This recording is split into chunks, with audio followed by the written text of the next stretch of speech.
First time on a Thursday, going live on the web instead of our usual Mixler in our Temple Street studios. We're in opposite locations right now. We got a big show here on tap for you today. Patriots got a huge, in my opinion, a must-win this Sunday night in Houston. Big matchup against former offensive coordinator Bill O'Brien, along with a lot others. And Frang, you have a video you'd like to share with us? So I got some video queued up for us, courtesy of the Boston Globe. It's Coach Belichick talking, J.J. Watt.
So it looks like Bill Belichick has a lot of respect for Billy O'Brien, former quarterbacks coach with the Patriots. Glad to see he righted the ship. Early in this year, they started out relatively slow, the Houston Texans, but now they're sitting at 6-6. They're tied for AFC South lead with the Colts. So it's good to see that Bill O'Brien, righted the ship down there after a slow start. But these teams are more familiar than how it seems. Brian Hoyer backed up Brady. Ryan Mallett, no longer with Houston, was with Houston, started a couple games, had some attitude problems, but was cut. Vince Wilfork was more comfortable. He signed that one-year deal with us last year. We declined the option, and he ended up signing and picking up with the Houston Texans, which is just an extension, what it feels like, of the Patriots. Mike Vrabel played under Bill Belichick. He's a linebackers coach. Romeo Crennel, defensive coordinator, and George Godsey, offensive coordinator. So there's a lot of front office and current players both involved with that Patriots organization. Yeah, it's really like the second or third time another team has tried to do this. I mean, first you had the Jets trying to do that with Mangini. He brought in all sorts of coaches. He brought in a ton of former players. He had Izzo, he had Matt Chatham, Damian Woody, tried to bring in Troy Brown. The list goes on and on. And then you had the Chiefs doing that again. They had Romeo Crennel. Scott Pioli went down there, former Patriots football operations went down there to be GM. They had Vrabel as a player, Matt Castle. So a couple teams have tried to recreate this Patriots system, and the Texans any sort of success here. I wouldn't say the success necessarily, but they were 9-7 last year, and they're in the hunt for the playoffs this year. So that system is sort of working out. They just don't have Tom Brady, they don't have Bill Belichick, but I think this game certainly presents a threat, not only because the Texans have a talented team and they're at home, but Bill Belichick going up against his former proteges really has not fared well. I mean, we saw Belichick, anytime he faced off against Bill Parcells, would always beat him. And after that, Bill Belichick's proteges, Eric Mangini, took care of business against them when he was with the Jets at first. And then when he went to the Cleveland Browns, that was the famous Peyton Hillis game in Cleveland. They ran all over him, really destroyed the Patriots that game. I think they won by something like 30 points. And then in 2009, we all remember Josh McDaniels' Denver Broncos, led by Kyle Orton, beating the Patriots in overtime. Josh was doing, backflips all over the field, jumping on players' backs. So these guys know how Bill thinks and know how Bill works, especially when you think of these offensive coordinators, because they know how Brady works. So they can really get to him, and they understand the system well. But I think Belichick, on the other hand, knows how these guys think as well. So it's kind of a double-edged sword. But in the past, it hasn't worked out for the Patriots. Yeah, definitely, if you're going off history. But I think if you look at this game in terms of strategy. This is going to be, if there ever was a strategic game on the horizon, it's this one. I mean, this is going to be a game of chess between people who know each other, people who respect each other. They're so familiar with each other. They replicated that success in New England, and now Bill O'Brien's trying to kind of copy that success as a member of the Houston Texans, and that organization really struggled. I mean, if you watch the Hard Knocks, HBO special this summer, Bill O'Brien said it himself. This organization has kind of always been in the shadows. It hasn't been they haven't won a Super Bowl. They're just not a winning organization, and that's why McNair brought him in there to kind of change that kind of history of the Houston Texans. And they have one of the best defenses in the league. I'd say probably a top 10 defense, led by J.J. Watt, who's a freak of nature. So this, I think, is going to be a real, chess battle. This is going to be a game of who can outsmart the other.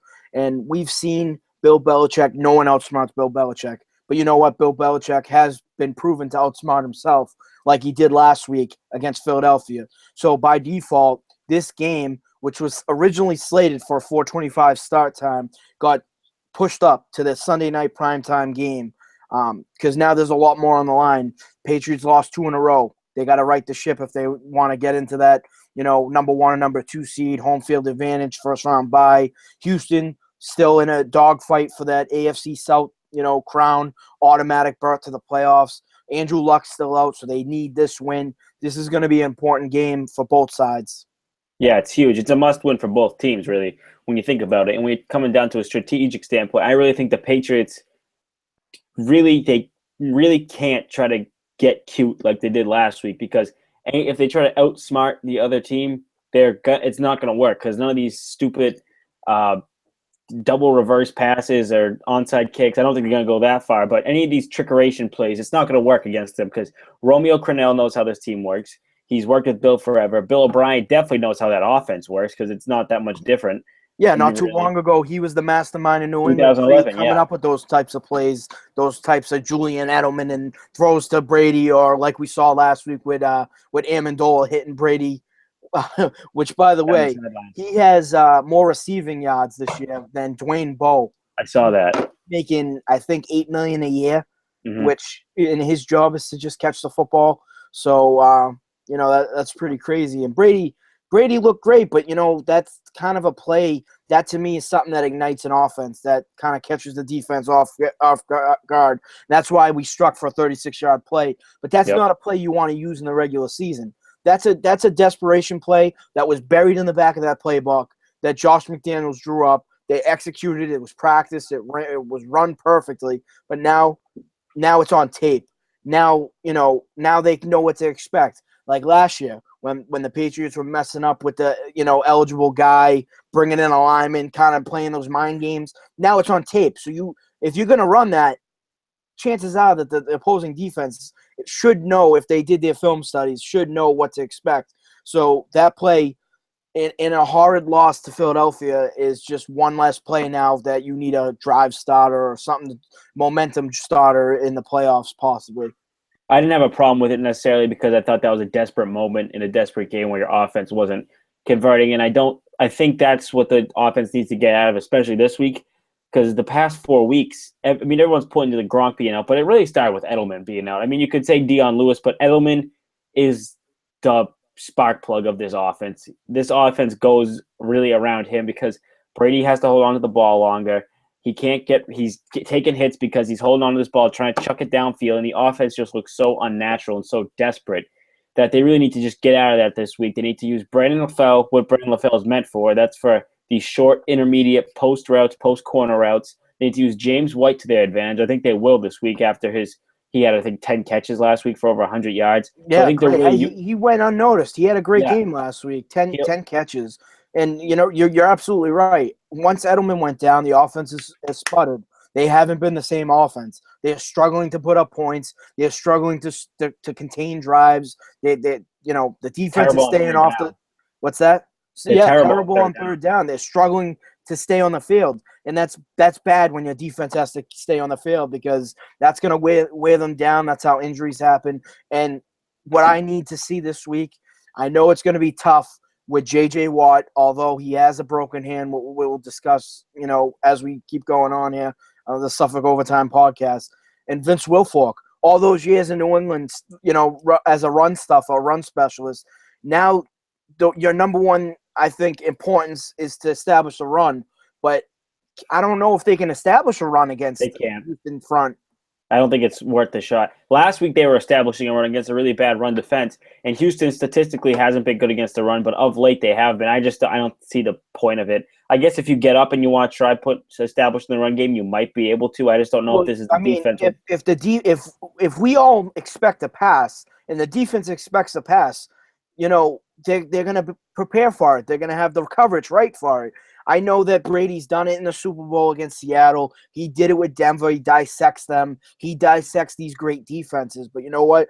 I don't enjoy watching them throw the ball 55 times and then try to run the ball 12 times for like 40 yards, 30 yards. That's not an effective way to win a football game. Maybe in the playoffs when it's, win or go home and you just got to fight tooth and nail to get it done. But I think when, you're coming in, morale might be low. You lost 2 games in a row. You have J.J. Watt, who is probably on his way to another Defensive Player of the Year award, let's be honest. Leading the league in sacks yet again. Freak of nature. He's going to cause havoc. I think the running game is important. Yeah, I mean, like I said, they established it last week, but the problem is it was working well. But then before you blink, when you're down so many points, 3 touchdowns, so you can't. And Belichick alluded to that in his press conference this past week. So I wouldn't be shocked if they come out trying to run the ball early, especially kind of churn the clock out, get the crowd out of it early on. I would like to see it personally because I just don't like to see Brady back there getting hit the whole game. Excuse me, and I don't think they have the weapons to really throw the ball 50 or 60 times in this game. They just don't have it on offense, especially when I know Gronkowski practiced today, but I would probably say it's 70-30 that he's not going to play. So I don't like I think you're being really generous there because I'd say it's probably about 85-15, and that's a generous 85 because he's probably not going to play. He's missed practice all week. Great news today, though. He's back at practice, limited at practice, but that's signs of improvement. That means he's getting there. I don't want him on the field this week. I know you've been very critical when we've been talking off air about saying, his daddy needs to sign his permission slip. He needs to get back on the field because Brady needs someone that he can rely on. And Brandon LaFell, who is a veteran receiver, I know he struggled his whole career with dropping the football, but he has just disappeared. His magic act is so good. He's just disappearing from every game. I'm getting really worked out about people trashing on JoJo LaFell this week. It's like the guy is a really, really good third or fourth option. He had 70 catches for 1,000 yards last year and a couple TDs. He's not your number one guy. He's not going to get and he not only that, but the way they're using him incorrectly. They're chucking the ball 50 yards downfield and trying to make him be like Randy Moss and come back for the ball and catch it over 3 guys. Well, I blame the Josh McDaniels play call for that because some of those play calls have been atrocious. They're horrible. Last week, Brady down the sideline. Amendola finds Brady down the sideline for 36 yards. Next play, Brady intercepted. So the play calls, I put it a little bit on Brady, but I think the play calls are there. Maybe Brady's not acclimated with these guys, Keyshawn Martin and all these guys. Desperate. He's forcing plays. But we've seen it 2 or 3 times. I think one was wiped away, but he's been picked off 2 times going deep to LaFell. Mm-hmm. He's trying to force it to LaFell, and I agree. LaFell's not that type of guy. He can work the sidelines. He can tightrope walk, but he's got to get involved. For a veteran receiver, you're right. I know with the plethora of options all healthy, Brandon LaFell looks great because he's not the number one guy. But I think someone who's been in the league a while, who's a veteran, should be stepping up, and he disappears. Credit to James White last week coming in and having 10 catches because he was huge. Amendola played great coming back after missing some time with the knee injury. We need more guys like that to step up. Keyshawn Martin might be one of them as well, who was acquired, by the way, from Houston. Yeah, So he's going up against his former team. We'll see. I liked him early on. He's had a bad case of the drops lately, like a really bad case of the drops. So we'll see with him. I mean, you got to lean. The cornerback situation, the secondary in general in Houston isn't very good. It's been helped out a lot by that pass rush. So I think guys like Amendola and LaFell will have their chances this week. But I think you really, really got to jump on the back and utilize James White here, because this is a week where he's got to get the ball, make some linebackers miss, and get those short yardages. It's all about short yardage this week. Don't force it down deep down the field because you're going to get picked off. You don't want to give this Houston offense that's not very good field position like you did last week with Philadelphia. It's just all about maintaining possession this week. Even if you don't get points, just chop time off the clock. Get some points up there when you can. Take the 3 if you want. Don't try to force it for the 7 because your defense, I think, will be able to get the job done this week against a pretty mediocre Texans offense that turns the ball over. Brian Hoyer is prone to turning the ball over quite a bit. Yeah, I mean, I agree with all those points. You have to protect the ball. You have to take points are going to be crucial, and I think in this game. The Houston secondary is not great. You know, Jonathan Joseph's been in and out of the lineup. He got hurt a couple times this year, but we all know that they do their work. They do their damage up front. J.J. Watt, Clowney if he's on the field, and, you know, Vince Wilfork. These guys, and they have a very talented linebacking core. I should give credit to them. It's points are going to be critical, and that's why I think this is a chess match. No, Brian Hoyer is not a guy that's going to throw for 350 yards on you, but he has a top 5 receiver in DeAndre Hopkins. I think the best receiver in the league right now. I don't know. I think Odell Beckham has the best hands. Antonio Brown, I think, has the best overall wide receiver skill set. There's no denying DeAndre Hopkins is a top 5 wideout. I would go as far as saying a top 3 wideout, but that's a debate for another day. Yeah. So Malcolm Butler has to do a great job of shutting DeAndre Hopkins down, because other than that, I think they shouldn't have a problem. The defense should. This is a game that you shouldn't allow more than 14 points. But I also think this is going to be like a 21-14, 20-14 hard-fought victory. That's why those Stephen Gostkowski automatic 3s are very important this week. Yes, take them when you can. Don't give it to this Texans offense. Don't give them, to their defense. Don't give their offense enough chances that they're going to come back on the field, because eventually they're going to gash you with a play. DeAndre Hopkins is going to make a move. He's going to get loose. Their run game, you got to shut it down. Alfred Blue, nothing crazy this year. Arian Foster's, missed a big part of it. Came back maybe too soon, got hurt. So they should be able to shut down the run. They should shut down their running game. And those points are important, man. Those points are really important this week, especially coming in with some questionable play calling, maybe some, like we said last week, the coaching kind of blew that game. This one you can put on Belichick, and maybe even Brady. I think we said this is a game that's for your team's important. It's important for playoff seeding. It's a must-win in my mind.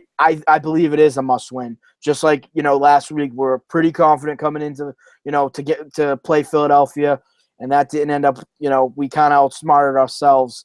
But I have some audio here queued up. I think we should play that. What do you got? So we have Sebastian Vollmer talking about J.J. Watt.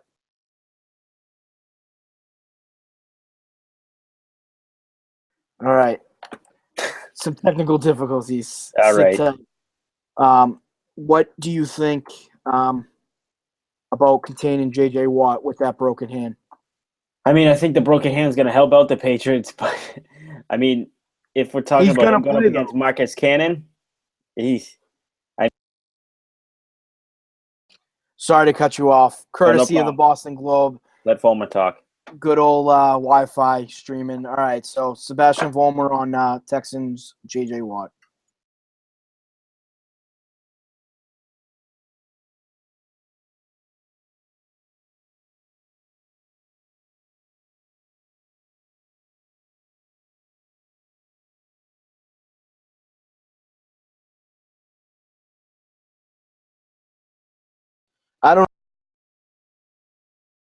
You gotta know where he is at all times. He should be double teamed, and I think this might be a game where they might bring in, a Scott Chandler just block. He might not get a lot of catches this week. They might have Williams. if he's healthy. We need to protect Brady. I don't want J.J. Watt getting to Brady. Double team him, or if you're not going to double team him, you got to have your running back there to chip block at least, just to buy him that little extra second. Because Vince Wilfork is a big boy in the middle. That's gonna struggle with running the ball. J.J. Watt, he's a freak of nature. He's gonna be involved. He's gonna be in the backfield every play, especially with Brady. The past 2 weeks, 36 times he's been hit, something crazy. He's already been sacked more times than he has been last year. So, Brady needs to get out of this game, hopefully not getting hit too much. Yeah, interesting tidbit, though, that I heard today that really, really stuck with me. I think everyone kind of noticed at this point that J.J. Watt was completely eliminated in last week's loss they had up in Buffalo.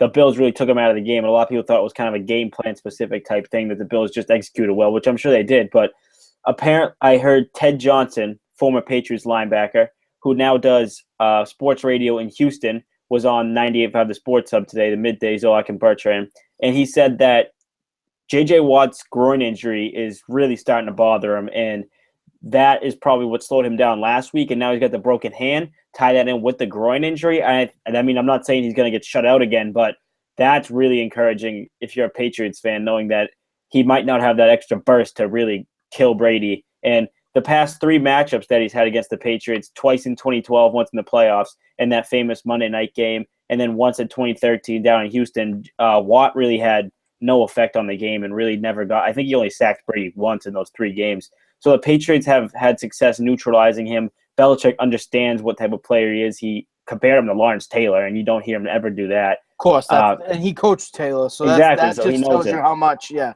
absolutely. So definitely high praise. They've had a good game plan against him in the past. Granted, this is the worst offensive line I've seen in the Belichick-Brady era. So, and Marcus Cannon's an atrocious right tackle. So we'll see. I think they'll be able to game plan around it because I don't think they have much else on that front seven. But Jadeveon Clowney still. He hasn't performed on the field, but I wouldn't ignore him completely. I know. I mean, once upon a time, here's a guy who probably had. Taylor. Yes, I mean he was, of course, over gas coming in. Had some issues with his heart coming in. Didn't play in all the games his final year in college. Elected to sit down to try to, pace themselves for the pro game, but he is a guy that really hasn't lived up to it. I think maybe it's too early to throw that word bust around, but he's definitely up there as one of the worst, selections. But if he's on the field and playing, you still have to account for him. Just remember, athleticism. You don't game plan for a Jadeveon Clowney. You game plan for maybe like a Vince Wilfork in terms of running the football and a J.J. Watt in every other aspect. All of a sudden, Jadeveon Clowney comes out of nowhere. So he's not a guy that you game plan specifically for, but he's there. You should be aware. And I wouldn't be surprised if we saw some 2 tight end sets that stay in to block. And Amendola might have a big game, I think. He should rack in at least 8 or 10 catches, gashing that secondary. I agree. I think this is the week here that I've been saying it all week. I want them to get away from this stupid, desperate, chuck it down the field type offense. I think this is the week where they game plan to get back to what they used to do. Just no Julian Edelman, no Rob Gronkowski. They try to get back to a simulated dink and dunk offense, get it to James White, get it to Danny Amendola, work it to Lathon you can, establish somewhat of a run game, and their offense has more success than they had in the past couple of weeks with these limited weapons. I think they get the job done. Yeah, and I think it's only a matter of time before some of them start clicking. Keyshawn Martin maybe doesn't drop the football. Maybe Brandon LaFell has a big game. I don't expect these guys to totally look incompetent and lost while Edelman and Gronk are gone. So here's another game, yet another game that they're both not playing. Someone's going to step up. It got lost last week with James White, who had a monster game, a quietly monster game. Obviously, when you lose, everyone wants to point a finger, but he deserved credit, and I think this is a week where maybe someone else steps up and, you don't look so, just blatantly lost on the football field. Before we wrap up, There's one other thing I want to get into, but let's go score predictions real quick. I'm going to say 21-13 Patriots. I like that. I mean, I said to you off air, all week I've been rolling with the Texans because I just haven't liked the way the Patriots looked of late. I think they've looked just ugly, just non-Patriots football. They had uncharacteristic mistakes in Denver, and they just gave the Eagles the game this past Sunday. It was pathetic to watch as a Patriots fan. And you know what? I think I deserve a little time to put you on a little blast for everyone out there watching Suffolk Overtime, Frang and Mack. You've just given up on this team during some games. I think there was at least 2 or 3 games this year where it's like it's over. All of a sudden, the Patriots come marching back down the field, score, and it's a one-possession game. There's a couple games where you just like, I don't even want to watch, man. Don't get my hopes up.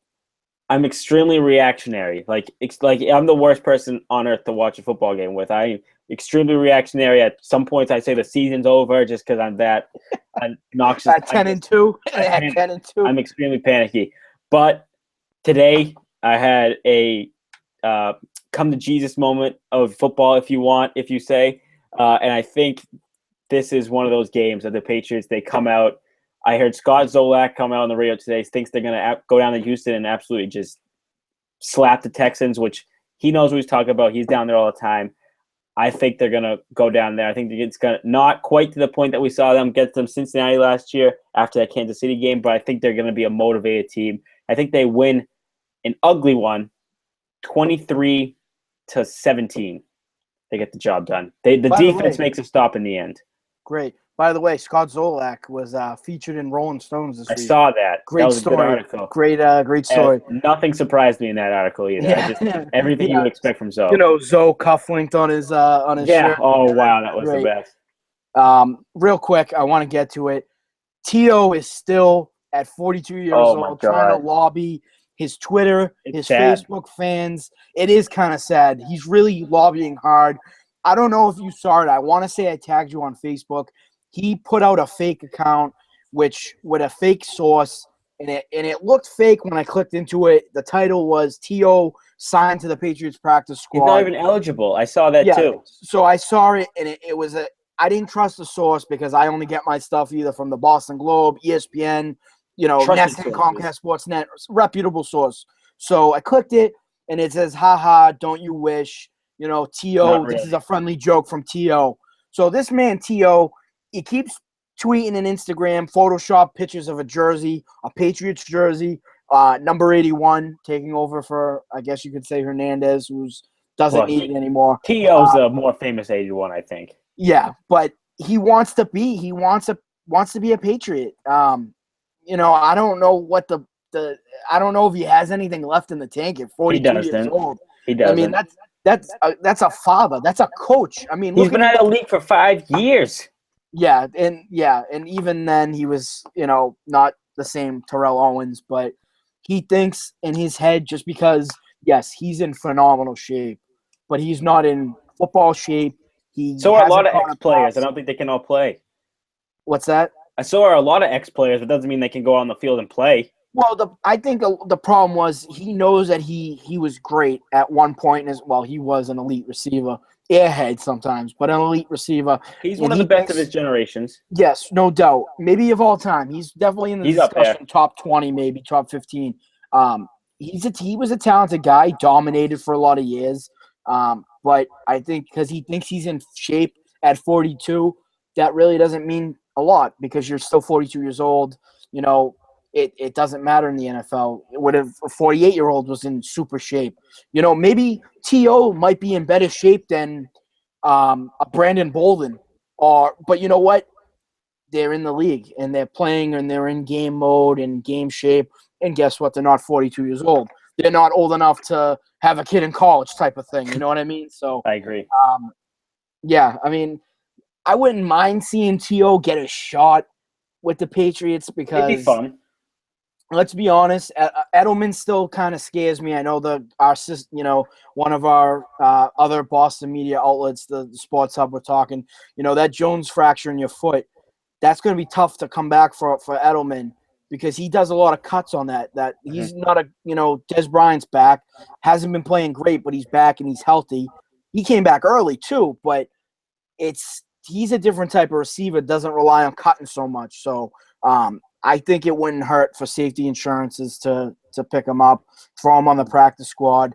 And as we've seen, eligible, though. He's not eligible. Yeah, I'm sorry, that's right. But speaking of practice squad, they released Fourier, Christian Fourier's was it his nephew? Yeah, yep. Cousin, I was going to say. Yeah, so the Patriots are still actively moving pieces around in this puzzle, trying to look for the right combination. But they'll get it. In the Patriots we trust. It's a great thing that the Broncos play Cincinnati. So as long as the Patriots win out, they will be a top 2 seed.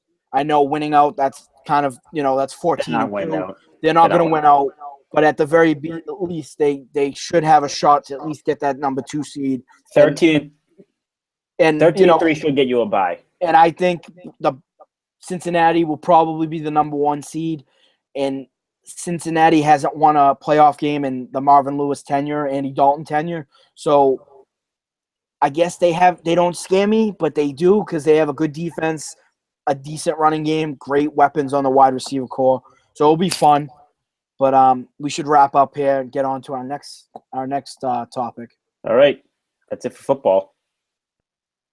All right. So